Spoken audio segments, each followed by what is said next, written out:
Hi, today I've got with me NOKIA G42 and I'll show you how to edit notification panel shortcuts on this device.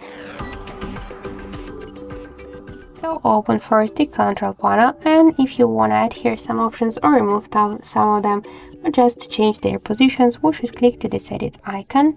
Here you will see this down section with invisible options which you could add to your panel. To do that, you should just hold the icon and drag it to the subsection. To remove some of them from here, by the same way, hold the icon and drag it to the down. To change the positions of the icons here on the panel, you should just hold and drag it. To reset all of the changes, click on the right upper corner and tap to reset. To save the changes, just click to go back, and that's it. So thank you for watching, and if you find this video helpful, leave thumbs up and subscribe.